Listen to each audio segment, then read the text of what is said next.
টানা তৃতীয় দিনের মতো থাইল্যান্ড কম্বোডিয়া সীমান্তে চলছে হামলা পাল্টা হামলা। আন্তর্জাতিক সম্প্রদায়ের যুদ্ধবিরতির আহ্বানের পরও সীমান্তবর্তী 12টি জায়গায় সংঘাত ছড়িয়ে পড়েছে। দুই পক্ষের তীব্র গোলাবর্ষণে বেড়েছে নিহতের সংখ্যাও। সংঘাত আরও তীব্র হওয়ায় কম্বোডিয়ার সঙ্গে সীমান্তবর্তী 8টি বিভাগে সামরিক আইন জারি করেছে থাইল্যান্ড। চান্থাবুরির 7টি বিভাগ এবং ত্রাতের 1টি বিভাগে সামরিক আইন কার্যকর হয়েছে বলে বিবৃতি দিয়েছে থাই সেনাবাহিনী। জাতিসংঘের নিরাপত্তা পরিষদের বৈঠকের পর অবিলম্বে থাইল্যান্ডের সঙ্গে যুদ্ধবিরতির আহ্বান জানিয়েছেন জাতিসংঘে নিযুক্ত কম্বোডিয়ার রাষ্ট্রদূত ছিয়া কেও।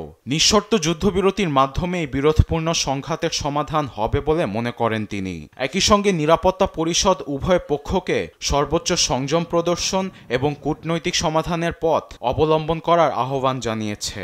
তবে কম্বোডিয়ার যুদ্ধবিরতির আহ্বানে এখনও সাড়া দেয়নি থাইল্যান্ড। দুদেশের সীমান্ত ছেড়েছে প্রায় 1,30,000 মানুষ। মাথা গোঁজার ঠাঁই পাচ্ছে না অনেকেই। আবার হাজার হাজার মানুষ আশ্রয় নিয়েছে আশ্রয় কেন্দ্রে। বিষয়টি নিশ্চিত করেছেন থাইল্যান্ডের রিয়ার অ্যাডমিরাল সুরসান কোংসিরি। আবার সংঘাতের কারণে কম্বোডিয়া ছেড়েছে দেশটিতে নিযুক্ত থাইল্যান্ডের রাষ্ট্রদূত। কড়া নিরাপত্তার মাঝে গাড়িবহরে বের হয় তারা। এমন পরিস্থিতিতে সংঘাত বন্ধে দেখা দিয়েছে শঙ্কা।